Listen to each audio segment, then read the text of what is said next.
So as you can see here dito sa ating screen, naka-open po ako nung stakeholders website.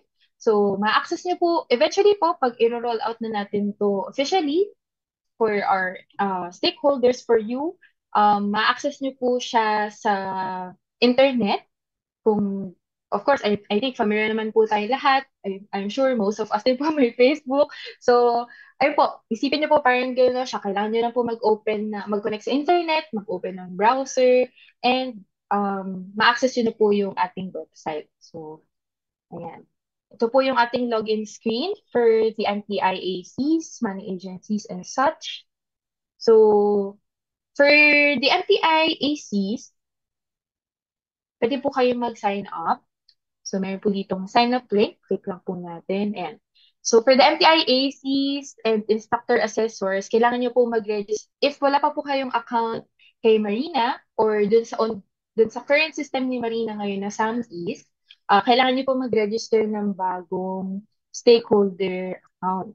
So, ayan po, click nyo lang po kung kayo po ay MPI and then ma-redirect na po kayo dito sa page for you to input your information such as, for example, yung inyong MPI name, address, region, province, and then pag nag-continue po, magpo-provide pa ng other data. So, may mga validation din po tayo na kailangan nyo po i-provide yung mga details na ito bago po kayo makapag-proceed.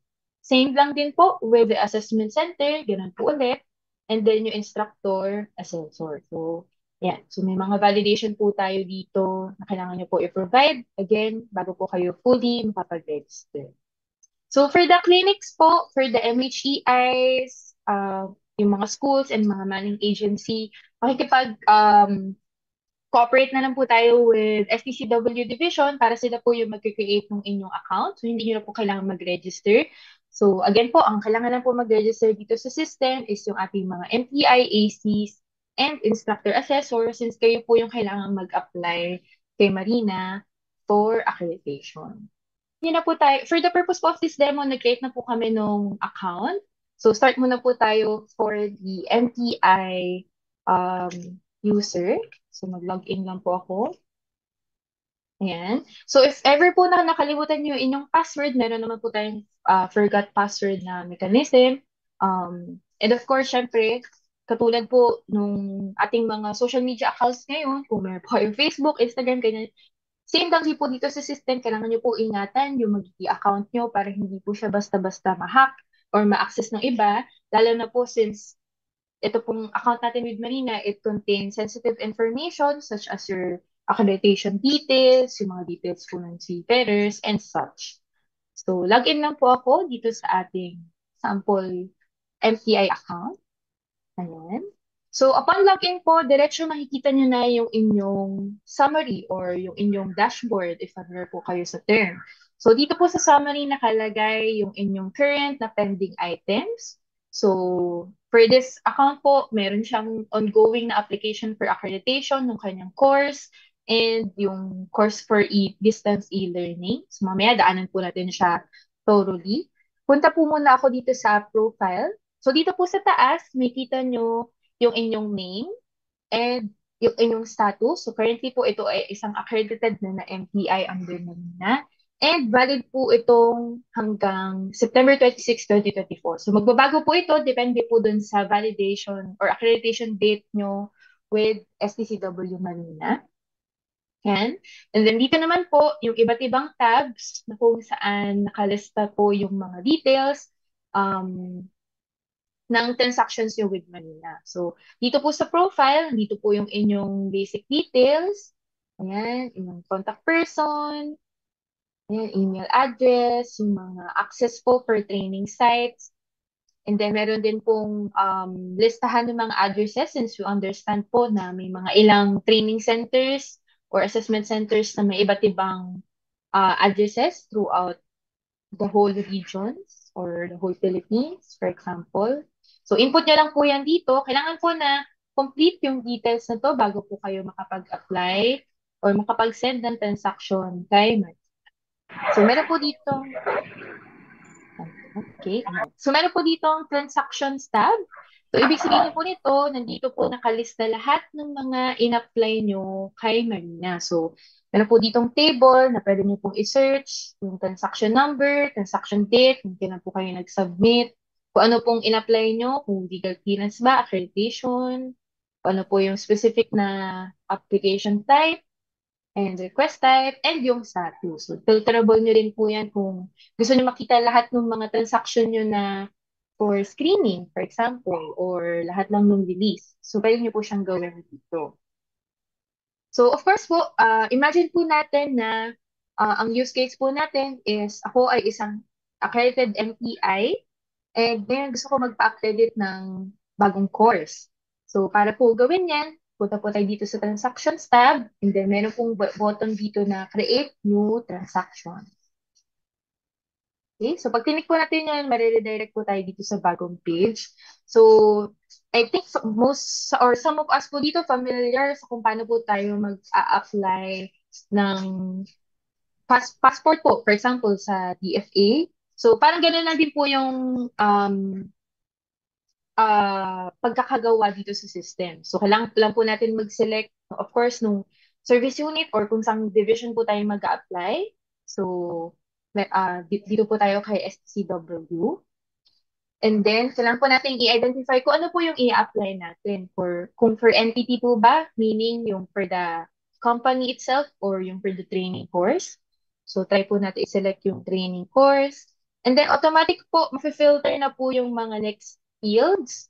So, for the transaction type, accreditation, then lalabas na po dito yung specific na application na gusto natin i-apply. Gusto po ba natin magpa-approve ng training course or magpa-approve ng to conduct training and assessment of seafarers by distance learning and e-learning.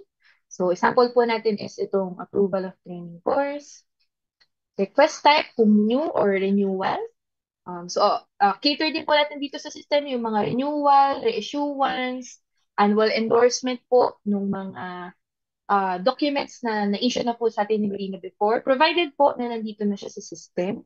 Pero for this demo po, gawa po tayo ng new. And then, iselect po natin kung ano yung course na gusto natin i-apply. So, nandito na po, naka-identify yung mga course na um, kinikater po or inaalaw po ni Marina STCW. So, yan, nakalagay na po. So, for example, mag-apply po tayo for accreditation ng Advanced Firefighting na course. Yan.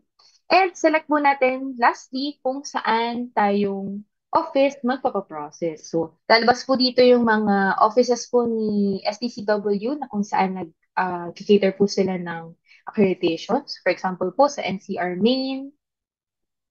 So, dito po makikita natin yung mga sinelect natin na fields or values for review, kung tama po ba.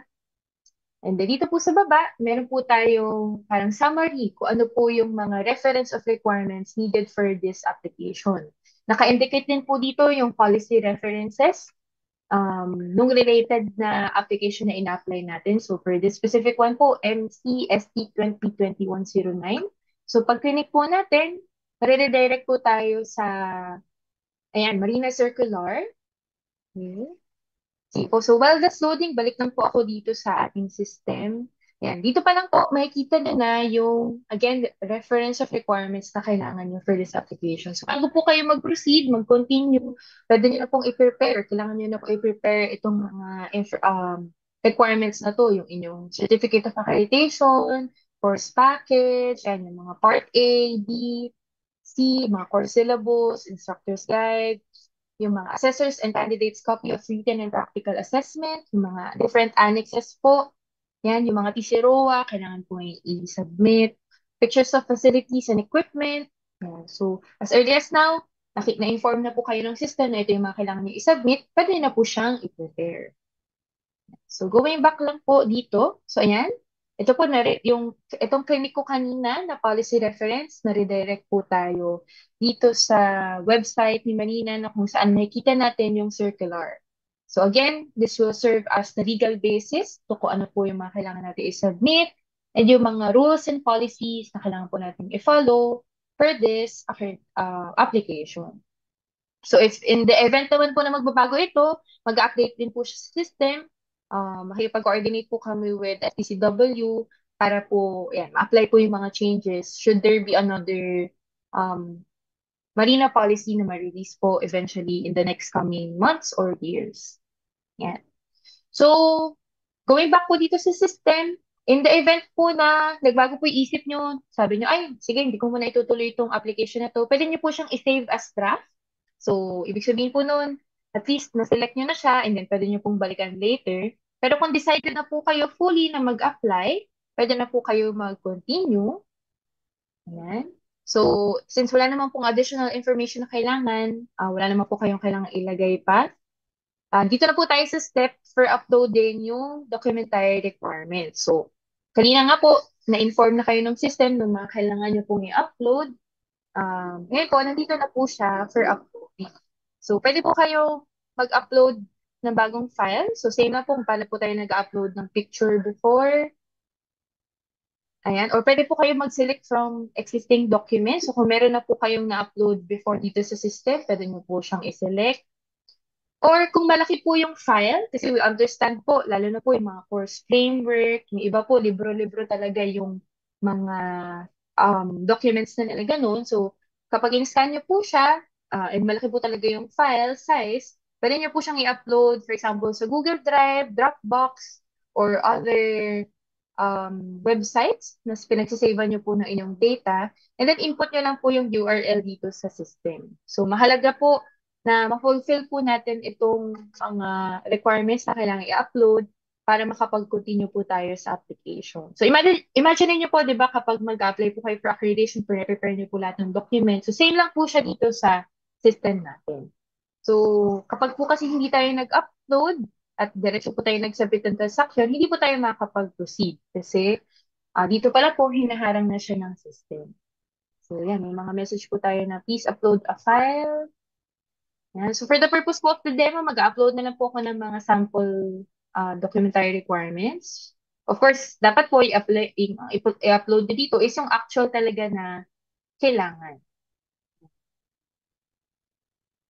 So, mag-upload lang po ako.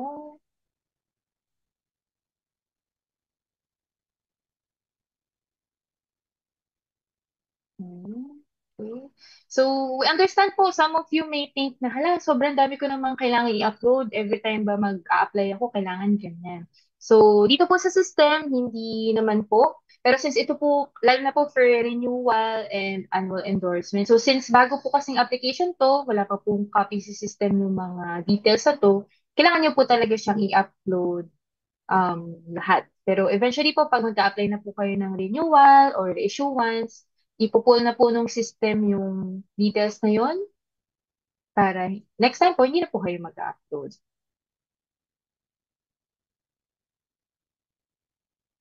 Okay. Ayan. So, na-upload na po natin lahat ng mga kailangang documentary requirements. Ngayon po, pwede na po tayo mag-submit. So, dito po sa system, bago po tayo mag-create ng mga or mag-continue sa mga actions, lagi po tayong merong confirmation to really make sure na sure po kayong magsasubmit kayo ng transaction and lahat po ng data na sinasubmit nyo dito kay Marinas or kay Marina Best ay naka-undergo po sa Terms and Conditions and Data Privacy Policy Act. So rest assured naman po na lahat ng information is secured and safe dito kay Marina Best. So submit lang po natin yung transaction. Yan. And then, once po successfully masubmit, ayan, meron pong notification message, your transaction is successfully submitted, and nandito na rin po siya nadagdag sa pending items natin. So, makikita nyo na din po dito in real time yung status ng inyong application. So, ito po is for screening. Ayan. So, pag view po natin, makikita nyo to, nagkaroon na kayo ng transaction number, date, kung kailan nyo po siya sinubmit, yung in-apply nyo, ayan, approval of training course na advanced firefighting. Yan. And nandito na din po yung mga documentary requirements na in-upload nyo. So, nakita nyo po na for acceptance siya. Yan. Meron din po tayo ditong history ng inyong transaction. So, eventually po, pag pinaprocess na to ni Marina, hahaba po itong history. Makikita nyo kung kailan siya in-approve, kailan siya naging for payment, and such. So, para transparent din po tayo na meron pong nangyayari dun sa application. Okay? So, in the event po na magbago po yung isip nyo, napag-isipan nyo po na hindi nyo na po pala i-continue tong transaction na to, pwede po kayong mag-cancel as long as yung application nyo po is hindi pa po bayad or hindi pa po nag-undergo ng per payment. So, again, bawat actions po natin, may mga confirmation po na are you sure you want to cancel this transaction? Yan. So, ayan. So, ganun po yung process ng pag-apply natin. Again, kailangan na po natin mag-select kung ano po yung specifically i-apply natin. And then i-upload po yung mga documentary requirements na kailangan. So, for example po dito, meron po kaming in-apply na transaction na before. Makikita po natin na for inspection siya. Pag venue po natin, ayan, makikita natin. Ito po kasi is, before is na bayaran na po namin. So, makikita nyo dito yung ATAP number. Ayan. Kapag for inspection na po, magkakaroon din po kayo ng date of inspection. So, sila Marina po yung mag-input nito. And then, yung notice po nung inspection na in-upload po nila. And then, kapag na-accept na po yung mga documentary requirements na evaluate na po siya ni Marina, makikita nyo din po dito yung status. Ayan. And then, as mentioned nga po dito sa history, makikita nyo po yung pinagdadaanan ng application nyo. So, for example, ito po, na-assign siya for screening, na-approve, nakapag-generate po ng ATAP at this date and time. So, para mabawasan din po yung paulit-ulit natin or minsan po kasi mahirap din tumawag kay Marina, of course, since marami pong mga stakeholders na pinaprocess. So, kayo po, as the stakeholder, at ease po kayo makikita nyo dito sa history kung ano na yung pinagdadaanan yung inyong transaction. So, para yun po, babawasan din po natin yung continuously na follow-up. Dito po sa system, real-time, lalabas po lahat ng information na pinagdadaanan ng transaction. Okay? So, ayan po siya. Yan po yung flow ng ating transactions. So, once po na kapag may na-approve na po tayong application ni Maynes, for example po ito, na-release na siya. Ayan. So, na-release na siya. Itong training course ng ETO. Pupunta po tayo dito sa certificates na tab. Ayan. So, makikita nyo po dito yung certificate number, certificate of course approval. Pag-view nyo po natin siya. Ayan, for ETO. Pwede nyo na, dito po sa system natin, mabibili na po yung document. Ayan. So, ito na po yung na-generate na system. Na certificate ni Marina. Ayan. Dito po yung reference number, kung kailan po kayo nagbayad, and yung amount, and yung validity ng certificate. Mapapansin nyo din po, meron din ditong QR code na na-generate po ng system. So, ito po yung indication natin na nasa blockchain na po yung certificate nyo. So, kapag i-scan po natin siya, ito po, scan lang po natin. Yan. So, pag in-scan po natin, using your camera or kung may QR scanner app po kayo sa inyong mobile phone, um, ito po yung link na mariredirect yung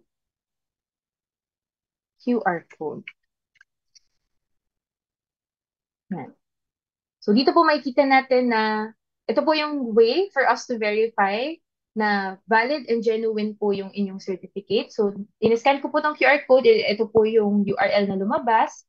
So, makikita nyo na po dito yung initial details ng certificate such as the transaction number, certificate number, date issued, valid until, and yung current status dyan na active. So, dito rin po makikita nyo yung mismong certificate. So, kapag na-expire po yung certificate nyo, lalabas po dito, expired na siya. A month din before po mag-expire yung certificate, magno-notify po sa system na this certificate will expire in a month. So, para kayo po ma-inform din na kailangan nyo na po mag-apply ng bagong accreditation for this specific course. So, ayan, pwede nyo po i-try i-scan to sa screen if you want to check it out po. Yan. Pwede po kayo mag-open ng camera or QR code scanner kung meron. And then, yan, nakikita nyo po itong verification site natin ng certificate. Okay. So, na-scan na po. Okay na. So, ayan po. Ay, sige po, may nag-raise po ng hand from STCW. Hello po, Miss Sophie. Yes po. There are two questions in the chat box. Okay lang po ba nasagutin natin ito or after na lang? Sige po, okay na po. Sorry, hindi ko po Okay napansin. lang Sige po. po, pwede na po Sige po. nating If i-answer. it's okay with you, I will facilitate the questions in the chat box. So the first question is there a limit in the file size and the file type? And good question po from Sir or from Yes, Gotong ma'am. Southern. Ayan, Yes, thank you po ma'am. sa question.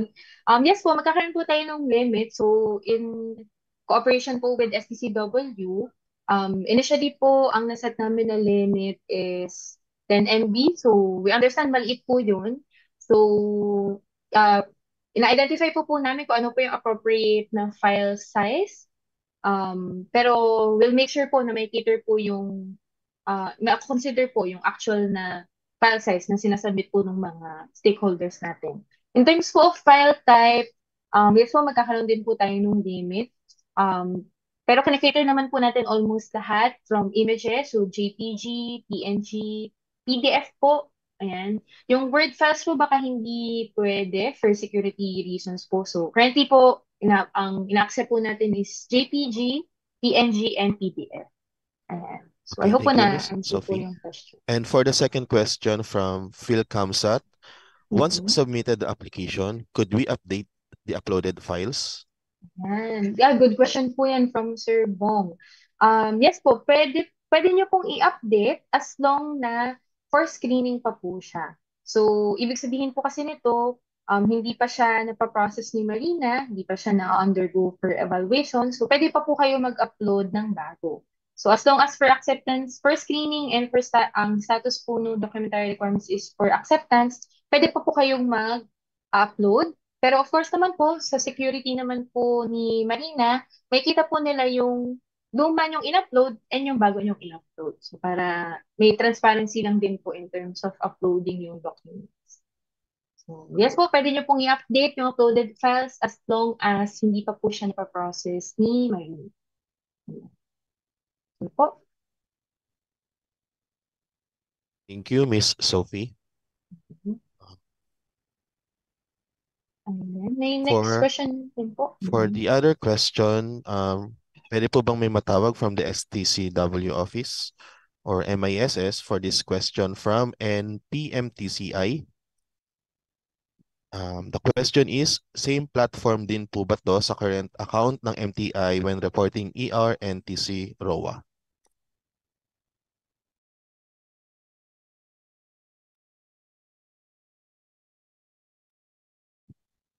Siguro po while waiting po sa representatives po natin from STCW, yes po, same account.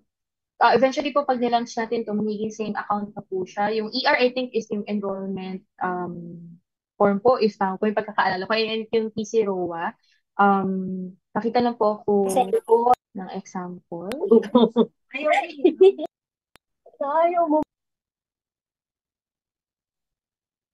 Po. Sige. So, ito po yung example nung ah, training schedule na nakita na po natin. So, pag mag-add po tayo ng training schedule, kailangan po natin i-select yung accredited na training na Marine accredited training. So, for example po, EPO, lagay po tayo ng batch number, location, class link, yung STCW regulation, training start date and date, and start time and end time. So, for the purpose po of this demo, nag-create na po kami ng sample na training schedule. So, for the question po ni ma'am, so, para po mabuo yung training schedule, of course, kailangan po natin mag-add ng instructor. So, meron po tayong currently na limit na up to 2 instructors per training. And then for the seafarers po, ito naman po is configurable or pwede pong ma-change, depende po sa rule. Pero currently po, meron po tayong limit na 25 seafarers per training. And then, dito din po sa document, dito na po kayo pwede mag-upload ng question po ni ma'am, na either yung enrollment report, yung TCROA, or yung training updates and supporting documents. So, hindi lang po ito ma-select ngayon kasi nakapag-upload na po ako previously. Pero yun po, to answer your question, ma'am, yes po. Dito na po, sa same account na to, yung reporting ng ER, and PCROA. So, yan po. Hope that answers your question po. Nakita ko na po may follow-up question. Magma-migrate po ba yung current platform to this new account? I think ang miniming po dito ni Ma'am or ni Miss Rosa Fuentes is yung SAMEase. So yes po, i-migrate po namin lahat ng accounts from Marina SAMEase. Again, in cooperation po with FTCW. Lahat po ng accounts doon, i-move na dito sa Marina Best. Para moving forward po, pag na-launch na natin, ito na po yung gagamitin na talaga natin yung system for all the information ng MTI and AC. Okay po. Okay, for the other questions po, okay lang po ba na i-put Yes on po. hold muna natin in order for us to proceed sa orientation po. Thank you, everyone. Okay, thank Miss you din po, Sophie, you sir. can proceed po. Thank you, Sir Chris. Ayan. So, ayan po, as demo, as shown po kanina, so, napakita na po natin yung inyong profile, yung pag-create po ng transactions, and then yung pag-issue po ng certificates na nandito na po sa system, yung pag-scan po ng QR code to verify na nasa blockchain na po siya. And then, naturally na po, ang next part na po, since may na tayong accredited nga na training, is mag-create na po tayo ng training schedule. So, pakita ko lang po ulit yung kanina. So, para po mag-create tayo ng bagong training schedule, pupunta po tayo dito sa tab na training schedules. Yan. If gusto nyo po makita yung mga accredited nyo na courses, pwede nyo po i-click yung tab na Accredited Maritime Course with Trainings through Face-to-Face. Kasi, as guided po ng STCW, hiniwalay po natin yung mga accredited trainings na from face-to-face and through distance learning para lang po mas clear siya and mas madali pong ma-identify. So currently po, meron tayong dalawang course na accredited na, ETO and GMSS radio operators. So dito po sa training schedule, mag-add po tayo ng bagong training for GMDSS radio operators. So batch number po, for example, 1201. Yan. Location po is Manila. Class link. So ito po, if meron po kayong Google Meet na gagamitin for this link, ayan, so input lang po natin. STCW regulation. For example lang po ito. Ayan. MCSC 2021-09. Then yung start po ng training date, so ito po very important para ma-identify po ng system kung kailan po kayo mag-input ng records ng seafarers and other details. So for example po, December 12 up to December 13. Ayan. And yung training time is from 8 a.m. to 11 a.m. So, kung mapapansin niyo po dito sa system nga, pag may mga red po na markers or asterisk, ibig sabihin required po siya, kailangan niyo po siyang gawin. Kasi kung hindi po, maglalagay po ng validation message si system na please input kung ano po yung field na wala, at hindi po kayo makakapag-proceed. So, yan, need po natin i-fulfill lahat ng mga required details. So, add po tayo ng training schedule. Yan. So, may kita niyo na po dito na ang training status na po nitong GMDSS radio operators is naka-draft. Ibig sabihin po, hindi nyo pa po siya nasasubmit kay Marina for review. Yan. So, pag naka-draft po, meron po ditong message na please ensure the encoding of all enrollees and instructors along with the uploading of enrollment report before proceeding to submission. So, meron po tayong tatlong tabs dito. Ayan, instructor, seafarer, and yung document. Okay, so for the instructor po, add na po tayo na bago instructor. Yan. Pwede po tayo magkaroon ng main or alternate na instructor type. And then yung actual na instructor. So, papansin nyo po currently, wala pa tayong instructor na masiselect since wala pa po, dito sa MPI nito, wala pa siyang accredited instructor for GMDSS. So, hindi pa tayo makakapag-proceed. Ayan. So, yun po, makikita po natin dito sa system na may mga validations na po tayo. Wala po kayong nung needed the data, hindi po tayo makakapag-proceed. So, hindi na po tayo makakapag-submit for submission sa review ni Marina kung wala din po yung mga other details such as yung mga seafarer, yung mga documents na kailangan. So, mag-sample na lang po ako nitong ETO, since ito po meron na tayong added na instructor. Dito po for the seafarer, the way po na para makapag-add tayo is through their SRN. Um, pero since ito po, makikita din natin, may mga validation nga din po sa system. Since ongoing na po kasi yung training schedule, hindi na po pwedeng mag-add ng bagong seafarer. So, hindi rin po natin siya mag-take. For the documents naman po, yan, pwede po tayong mag-upload. Ayan. So, since upload na po natin yung enrollment report and yung TCROA, if ever na gusto pa natin mag-update ng training updates and supporting documents, click lang po natin yung file and confirm lang po tayo na we have submitted the correct files and understand that this action cannot be done. So, once po kasi nag-upload na tayo, for the training schedules ng document, hindi na po natin siya ma-delete for the purpose din po ng reviewing and security ni Marie. So, yan. Okay? So, example po tayo ng tapos na. Po.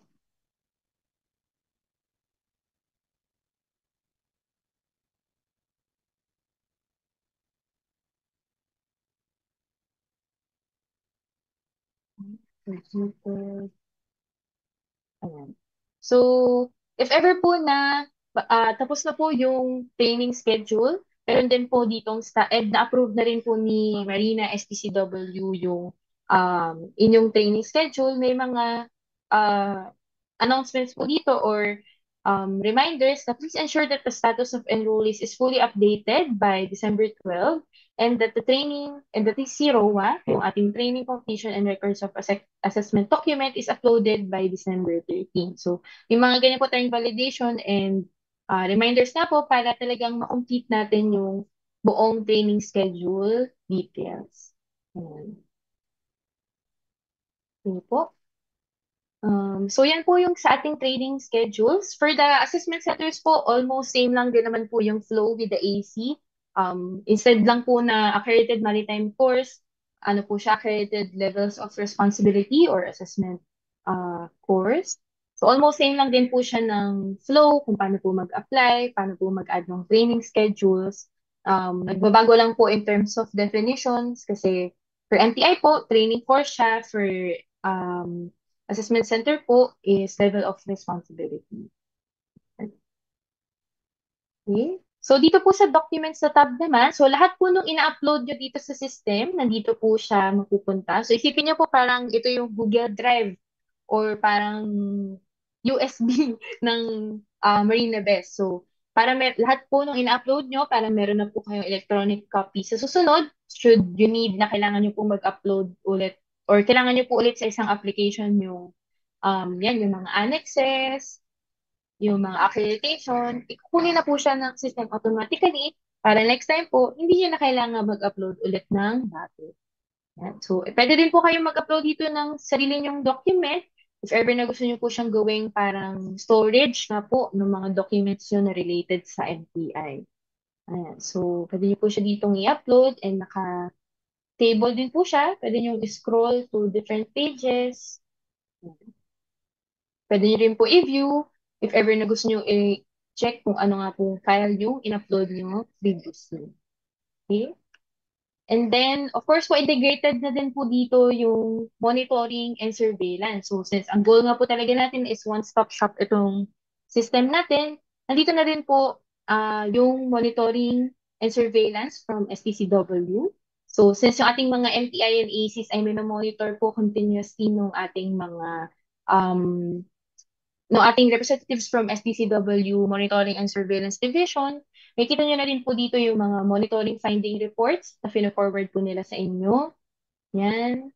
So, may mga description po of findings, yung may mga root cause. Kayo po as NTI or AC or stakeholder, kailangan nyo pong mag-provide ng root cause kung bakit po nagkaroon ng ganitong findings and yung inyong pong proposed correction and corrective actions, may input din po dyan.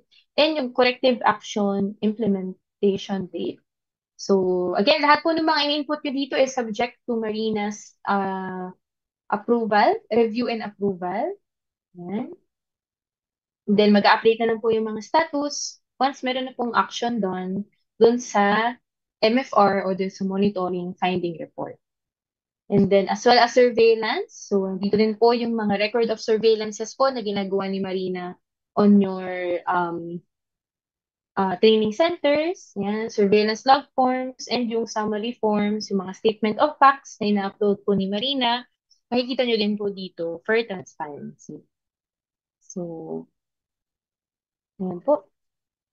Okay, so yan po so far yung straightforward the flow or overview ng ating training centers.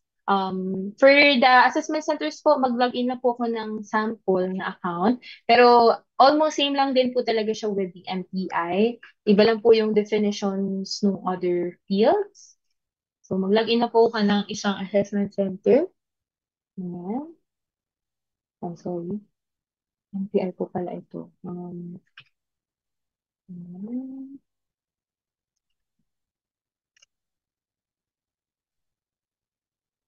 Alright. So, assessment training center. So, almost same lang din po. Ang kinaibahan nga lang po dito is yung may accredited assessments of level of responsibility po for the AC.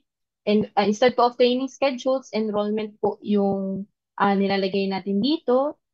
Pati yung mga record of assessments, nandito na din po. Meron din po siya nung listahan ng certificates, documents, monitoring, and surveillance. So, yan. Okay po. So, yan po yung for the MTI and AC. So, siguro bago po tayo mag-proceed for the clinics, manning agencies, and MHEI, pwede po siguro tayong mag-answer ng few questions, Sir Chris.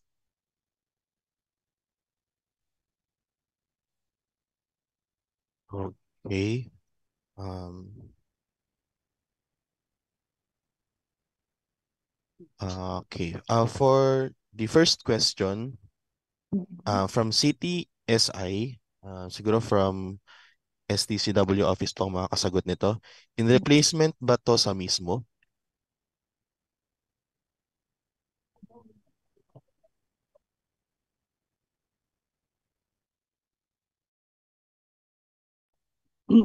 Good morning. Jun po from IT. Yes, ang sagot po dun sa ano, yes po, ito yung magiging replacement na po natin ng mismo. Thank you. Okay. For the next question po from CF Sharp, is it possible for the system to give at least 3 days leeway before approval so we can revise the application? For the system po, possible naman po, pero we have to cooperate po or i-follow po natin yung rules na i-implement po nila STCW, nila EAD, nila Accreditation Division. So, if in-approve naman po nila na magbibigay tayo ng leeway, pwede naman po natin incorporate sa system. So, I think pwede din po siguro siyang i-answer ng representatives natin from STCW, if okay lang po ba? Ano yung, 3 days leeway daw po before approval.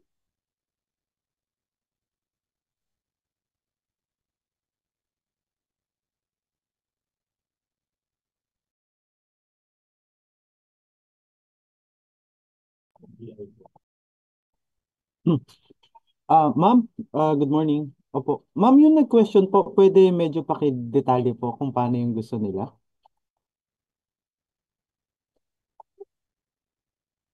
From si Sir, ang nag-send po is from CF Sharp, Edwin Biduro po. Ayan. So, wait na lang po natin yung further details ni Sir. Okay. While waiting po dun sa clarification, next question po is from CTEC RDD. Yung request for set numbers po ba for EC is dito rin po or via email pa rin po? According from our examination and assessment division, via email pa rin daw po. Okay, next question from Phil Kamsat. Do we have a maximum number of characters for each field?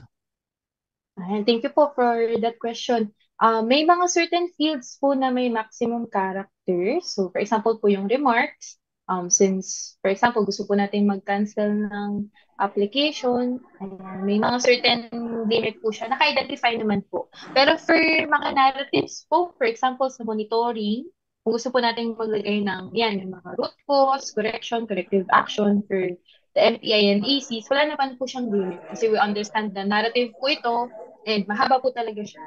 So, wala naman po um, maximum or limit. Ayan. Thank you, Miss Sophie. This question is from Mr. Cirilo Moral. Is this a substitute platform for Mismo? Mawawala na po ba ang Mismo?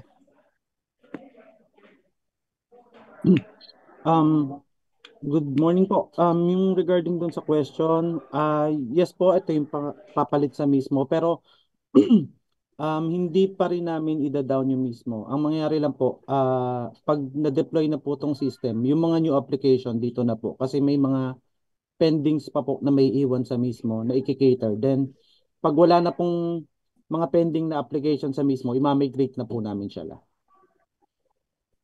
Thank you, Sir Jun. For the next question is from the MTI Legazpi. Good morning po. May I ask po kung ano po ang pinagkaiba ng main sa alternative instructor and assessor po? So, for the training schedule po, dito po yung siguro yung tinutukay po ng Norma from NTI Legazpi. So, as instructed po kasi nung ating EAD, for the training schedules po, magkaroon po ng main alternate instructor. In the event po na, for example, si main instructor hindi po siya maka-attend or wala or yun po, hindi po siya available, may alternate po na pwedeng mag-conduct ng training. So, correct me if I'm wrong, meron po from EAD, SCCW. Pero yun po yung purpose po niya. For our next question po from LPUMTC, is it possible to change the schedule just in case there is cancellation of classes due to typhoon, etc.? Actually, good question po, no? Lalo na po dito sa Philippines, talagang marami pong biglaang nag-cancel ng class. Yes po, possible naman po. Again, we have to consider po yung mga ganitong scenario. So, in consideration po for this, makipag-coordinate po kami with SCCW nga. And then, i-apply po namin siya sa system. Kasi currently po, once po kasi nalagay na siya, nag-start po yung training schedule, hindi na po siya pwedeng i-update. Pero, yun po, possible naman po na lagyan natin ng updating for these cases na may mga cancellation. Sophie, good morning. Apo. Apo, dagdag ko lang po. Ayun, may mga restrictions po tayo na ginawa. Like, yun nga po, pag start na ng training, di mo na siya ano. Or ang nilagay namin dito is dapat i-cancel mo siya, then gagawa ka po ng bago schedule. So, pag nag-start na, hindi na siya pwedeng ma-edit po. Yun lang po. Thank you. So, yun po. Guide ko na po, pag nag-start po pala, hindi na pwedeng i-edit. If ever po may changes, cancel na lang po, and then create na lang po ng project. Okay po. Thank you. From CF Sharp, since it will replace Mismo, who will maintain this new database system? Is it Marina through their IT or this private company? Sir, morning po ulit. Yun po. Ang magme-maintain po ng system is Marina IT po. MISS and yung sa amin po, STCW. Tapos, ano po yung question ko? Wait lang po, balikan ko lang.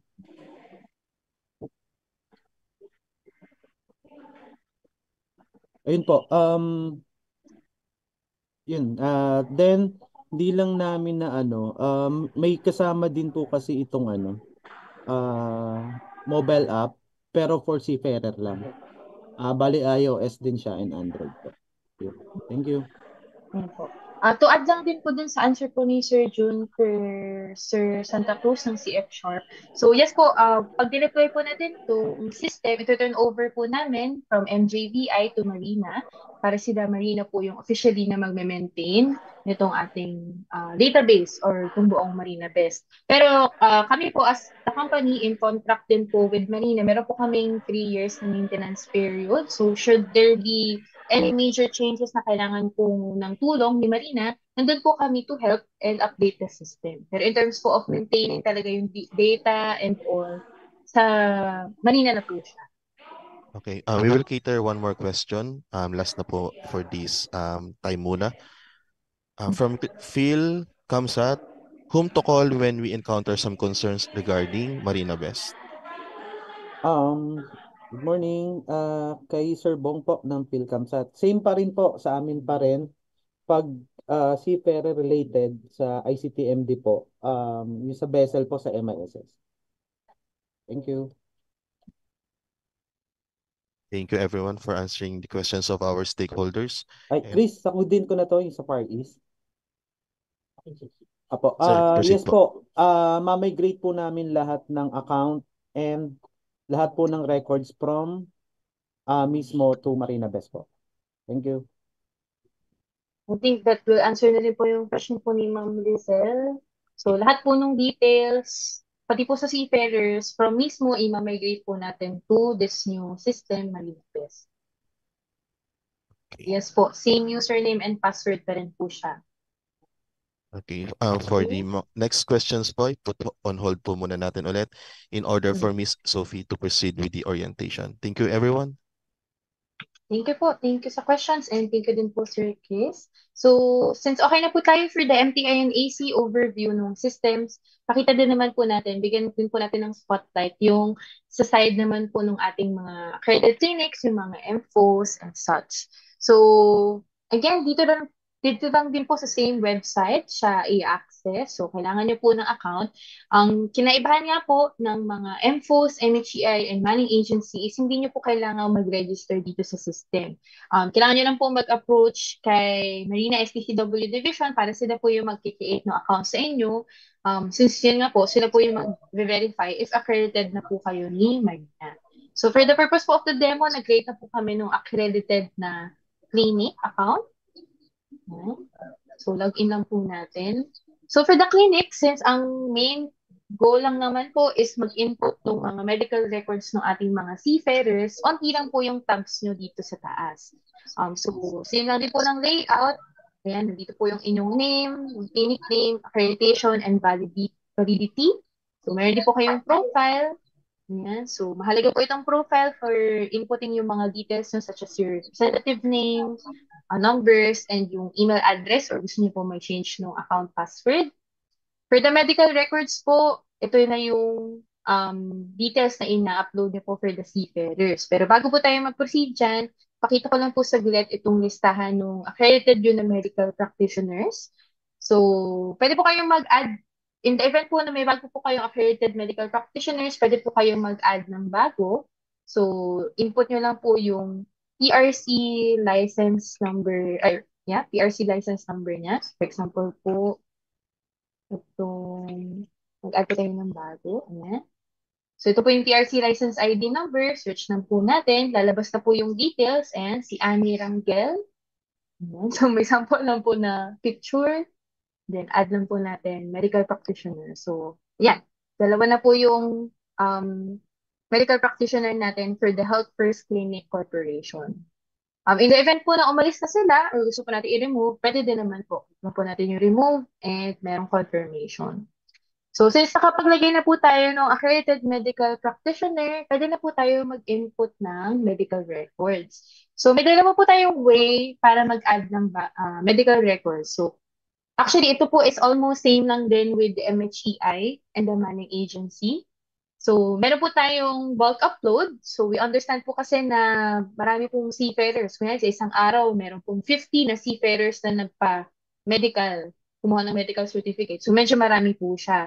So, pwede po kayong instead po na i-input siya one by one, pwede po kayong mag-bulk upload by uploading a CSV file. So, meron po kami ditong template na pre-provide. Pwede nyo pong i-download siya.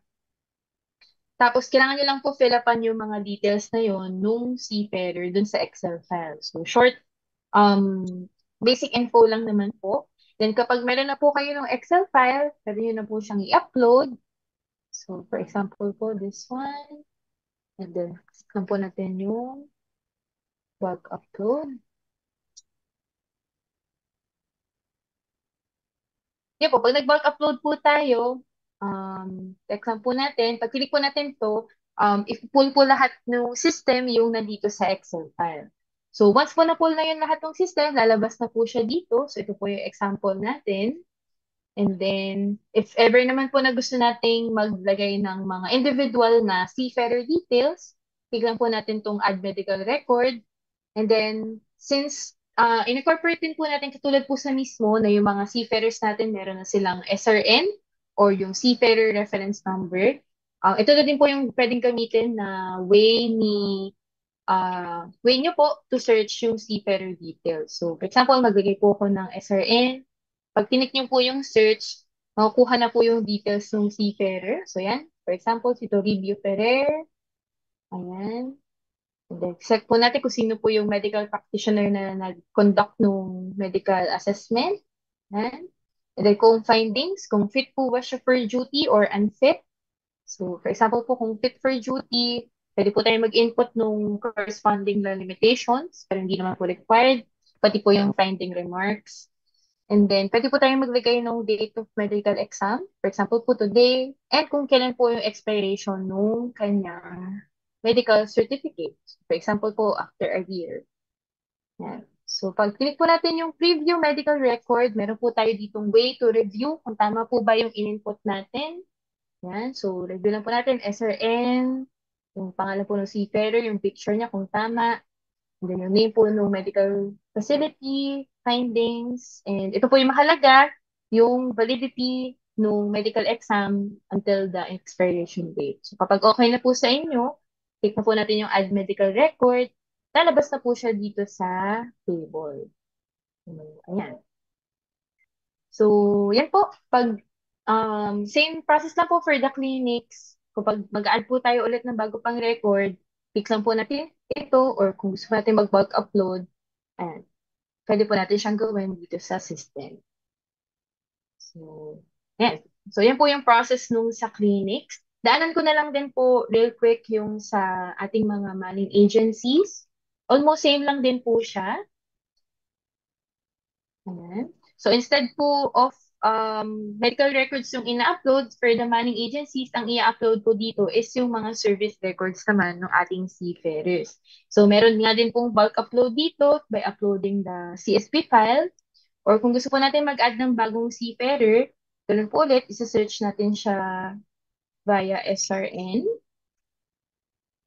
Ayan. So, for example po ito, si Ismail Lozano, itong kanyang birth date.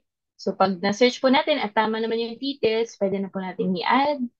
Ayan. So, since meron na po previously na na-add na details nitong seafarer na to, may validation din po yung system na ito pong seafarer with this reference number is already added. So, dito po sa system, may mga validations po talaga tayo para prevent din po yung duplicate records kasi we understand na mahirap po talaga kapag sobrang marami ng records, mahirap pong hanapin.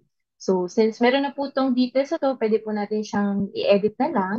Yan. So, si Ismail Lozano. Yan. And then, dito po tayo pwedeng mag-add ng kanyang service record. So, identify po natin kung ano yung kanyang rank, kung ano pong vessel name, vessel type, tapos po container ship, ayun, number, ship's trade, yan. Mga other details po na kailangan. Yan, traversing po ba siya within polar waters? Ano po yung engine? Na ito naman po easily makukuha natin dun sa um, service record ni seafarer. So, input lang po natin.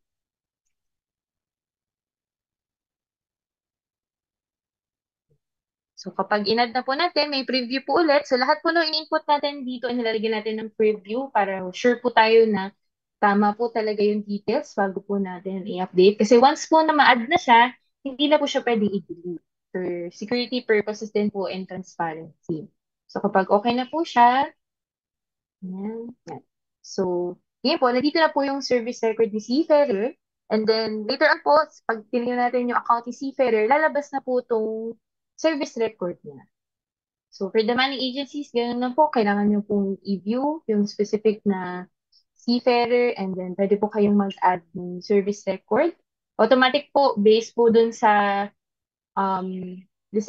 embarkation date and disembarkation date, nagko-compute na po yung total duration nung kanyang service rendered. Okay? And then lastly po is yung ating mga MHEI or ating mga schools. So mag-login lang po ako ng MHEI. Almost same lang din naman po yung process. So again po sa clinics, ang ina-upload natin is medical records. Sa manning agencies, ina-upload natin service records. Sa MHEIs naman po or yung ating mga accredited schools ni Marina, ang ina-upload po is yung school records and OBT or yung onboard training records. So mahalaga pong i-upload nyo yun dito sa system, i-input, i-encode, para po mag-reflect siya sa account ni Seafarer. So, same lang din po, may bulk upload din si MHEI. And then, if gusto po natin mag-upload ng bagong school record, search lang po tayo ulit via SRN. Ayan. So, pag sinearch po natin, lalabas na po yung details ni Seafarer. Lagay po natin yung course niya, BS Maritime Engineering po, for example. Kailan po siya year started the first year of study of course. For example po, 2016. Year graduated, 2023. SO resolution number. For example lang po ito. So, lagay nyo lang po yung identified na information for this one. Kailan po siya na-issue. And then issued by. Okay. So, pag okay na po, add lang po natin yung school record and lalabas na po siya dito sa records nyo. And then sa end po ni Seafarer, itong si Seafarer with the SRN 2301350302, lalabas na po itong school records niya. So, ayan. And then meron din po nung onboard training. So, ito po yung bago na I think wala pa din po sa mismo. Pwede na po tayo mag-input dito ng mga onboard trainings ng ating seafarer. So, for example po, yan, mag-search lang po tayo ulit via SRN. Ang in-enroll niya po is PSME. Nag-enroll po siya ng OBT during May 17, for example. Yan, vessel name. Pwede po mag-upload ng mga vessel particulars, embarkation date, disembarkation date. Yan. Automatic computed na din po yung total duration and yung kanyang route. And then, kailan po nag-start yung kanyang OBT training contract. And kailan po nag-end. And then, pwede po maglagay ng multiple na agreement contract since may mga cases po na madami siya. Then, if okay na po, pwede na pong i-add yung OBT record. And then, lalabas na din po siya sa end ni Seafarer. Okay. So, yan po so far yung overview ng ating system for the clinics or ating mga MFOs, MHERs, and manning agencies. So, again, mahalaga po na i-encode nyo itong mga details na to para lumabas po siya sa seafarer side. Kasi as policy po ni STCW, hindi po pwedeng si seafarer yung mag-encode ng mga details na to, such as yung medical records, service records, school, and OBT records. So, responsibility po ito ng ating mga stakeholders to encode para lumabas po siya sa ending seafarer. So, ayan. I think pwede po tayo siguro mag-answer ng question, Sir Chris. Okay, ma'am. For the first question,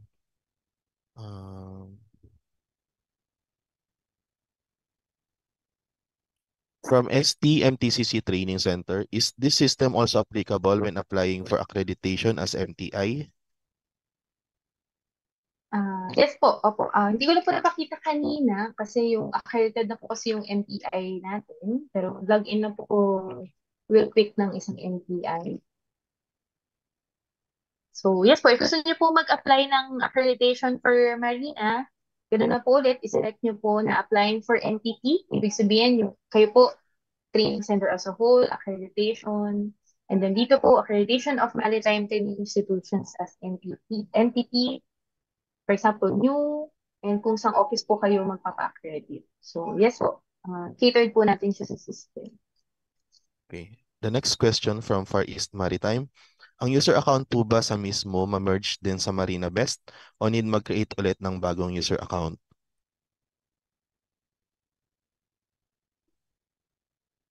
Yun po, as mentioned po ni Sir John kanina, since i-migrate po natin lahat ng accounts sa Marina Best, merge po siya yet. So same, if meron na po kayo existing account, same username and password lang po siya dito kay Marina Best.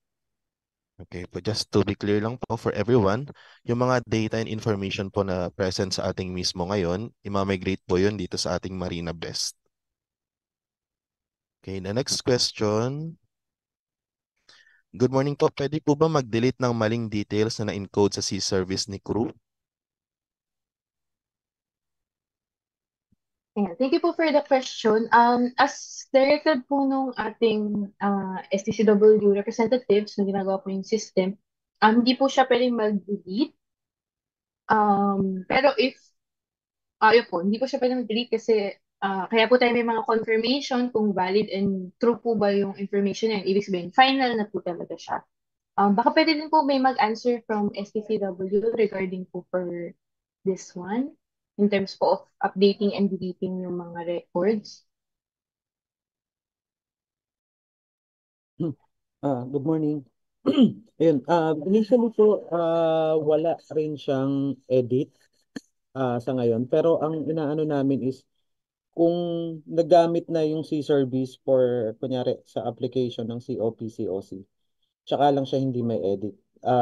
Parang lalagyan namin siya na itatag mo yung encoded na C-service. Yun po.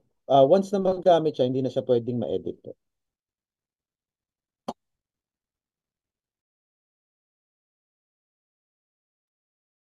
The next question is from Phil Kamsat. There are instances that seafarers had two SRNs due to multiple accounts. How can we manage those type of concern? Do we have measures to mitigate this concern as MTI, clinic, agency, and ACs? Actually, very good question po yan kasi kahit sa mismo nga po nangyayari yung ganitong SRM. So, with the help po of Marina MISS and yung sa STCWQ po, ayan po sila Sir June sa ICTMP. Yes, magagawan po natin ng way to validate kung may duplicate po sila na SRNs based on their details and then i-merge na po natin siya into one. So, tama po, Sir June, no?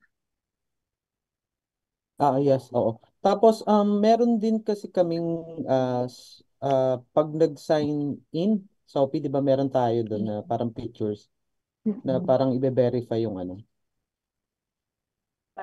Picture po. Mm-mm. Mm. Okay.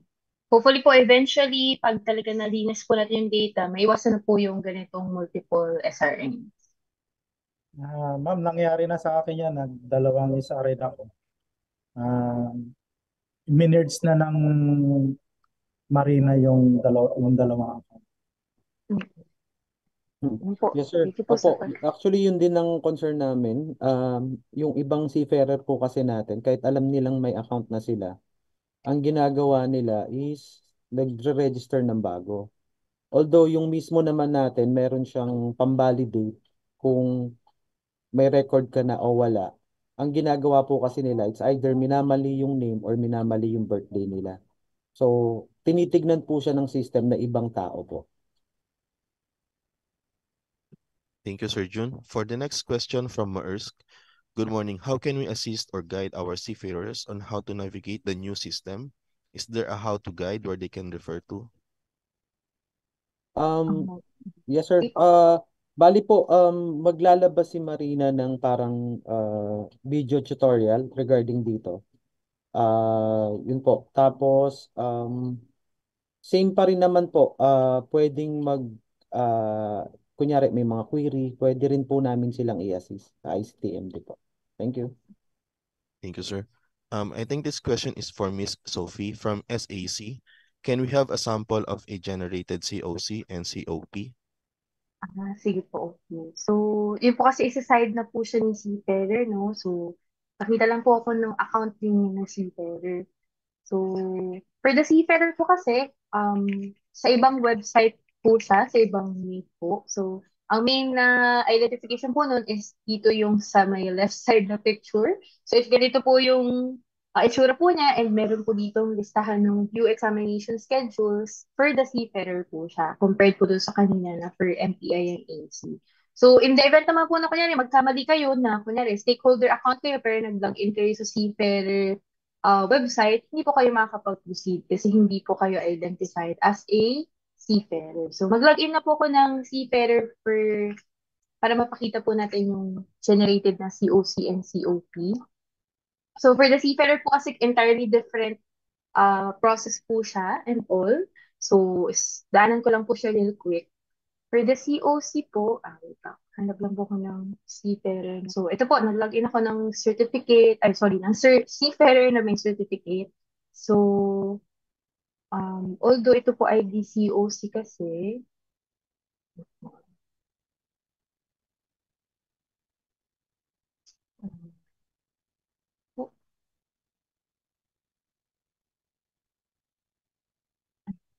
for example po ito sa CMP, ayan, ganito po siya. For the COC po, wala lang po ata kaming sample. Pero pwede ko pong ipakita yung regenerate ng system. Okay, check ko lang po yung other Seafarer accounts.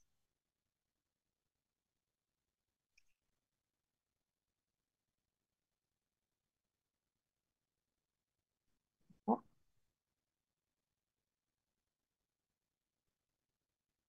ganito po yung, wala na po kaming sample sa system. Sorry po, pero ito po yung magiging expected natin na itsura ng ating template. So, yun, ganito pa rin po itsura niya.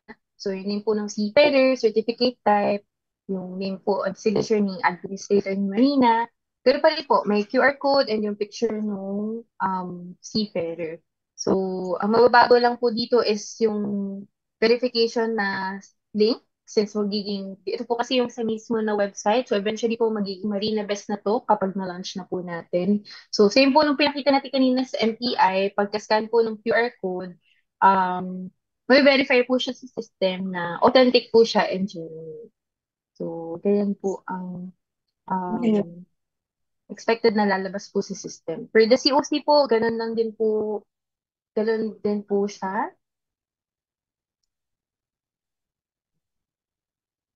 Okay. So next, pag ipapakita na po natin siguro yung Seafarer sa next na meeting sa Seafarer site, we'll make sure po na meron na po nung generated na certificate. Pero ganito po yung same format pa rin naman po siya no, sa COC and COP natin. Okay po. I think pwede po tayo mag-move sa next question. The next question is from CTEC RDD.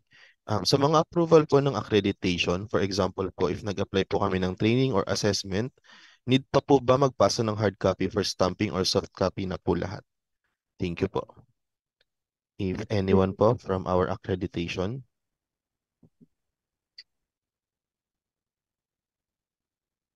Hello, good morning.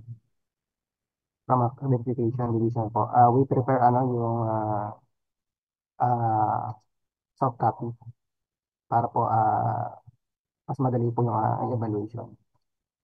Pero okay lang naman din po mag-submit ng hard copy pero we prefer yung soft copy. Thank you. Thank you, Sir Moy. Okay, the next question is from Gothong Southern. Since this application is using blockchain technology, how many servers or nodes are hosting the data? And what are the cybersecurity protocols deployed to make sure data are secure? Very good question po. I think pwede po tayong matulungan ni Sir June to answer this question in terms of servers. Good morning po. Yung hosting po nito is through DICT po. So, protocols po regarding security, DICT yung mag-aano, pero Marina pa rin po yung magmamanage. Thank you, Sir June. Okay, I think ito pong question medyo marami na similar. Can you give a timeline when this new system will be implemented?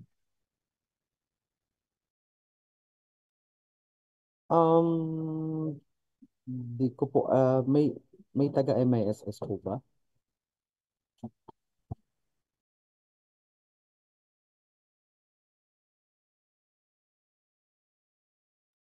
siguro po while waiting for MISS representatives will answer po for on MJBI's end. So for us po, ang goal po kasi currently po ongoing pa po sa development, nag-test din po yung mga representatives po natin from STCW, yan sila. EAD po, Examination Assessment Division, Accreditation, Monitoring Surveillance, Certification. So may mga pinaplansya pa po kami requirements and hopefully po um, uh, by early next year, finalize po natin siya and mag-conduct po tayo ng mga training since may nag-raise nga po ng concern kanina na para lalo na po sa mga seafarers na hindi po din ganun ka-techy. So, mahalaga po magkakaroon tayo ng mga ganung training. So, hopefully po early next year or in the middle of the year po, siguro. Tama po ba from MISL? Ayun. Add ko lang, Sophie. Add ko lang po. Bali, magkakaroon pa rin po tayo ng user training regarding dito. Siguro schedule na lang po namin siya per stakeholder. Sample per MTI po, ganun. So, eto po, parang initial lang may pakita namin yung bagong system sa mga stakeholder po. Then, yun nga po, may scheduled pa rin po tayo ng end user training regarding po sa Marina Best. Thank you po. Hello, Sir June, Sir Miss Sophie. No, Big, yes po, good morning, everyone. For the schedule of deployment of the blockchain, we're scheduling this one by June 2024. But I agree with Sir June, there will be successive trainings starting February onwards before the big day of launching this one on June 2024 po. Thank you. Thank you po. Thank you, sir. Okay. Next question, another one from the Gotang Southern. Follow-up question, the ICT will be hosting this application and data on multiple locations.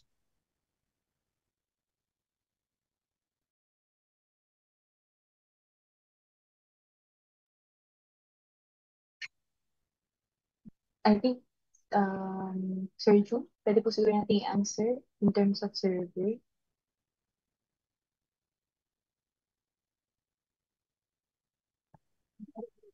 Good morning po. Yung regarding sa location, confirm namin po with the ICT muna kung paano yung setup nila regarding doon.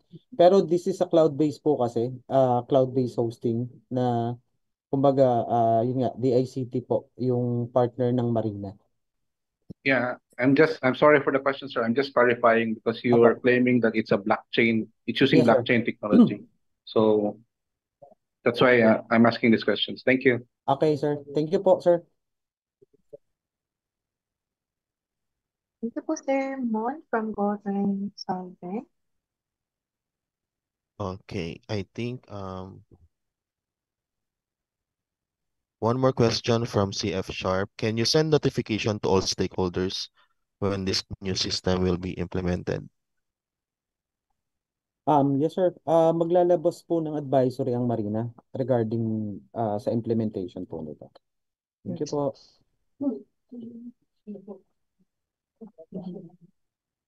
Siguro po pwede po natin i-cater din yung question. Ano pong mangyayari sa application sa old system? Kasi may mga common questions din po na gano'n. Sa end po ni Marlena Best, so as mentioned nga po, yung old system po, which is yung mismo and yung SAM is imamigrate po natin lahat ng data po na yun sa Marina Best. Pero hindi po agad papatayin si mismo. Don't worry po kasi we understand may mga ongoing pa po na application. So until such time na process na po lahat ng ongoing kay mismo, ililipat ay yung mga mabubuhay pa rin po si mismo, pero pag natapos na po lahat yun, lahat na po ng new applications, dito na po moving forward kay Marina Best. Thank you, Miss Sophie.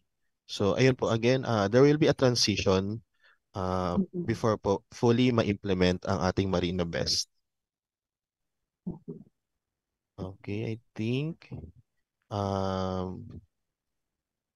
no other questions.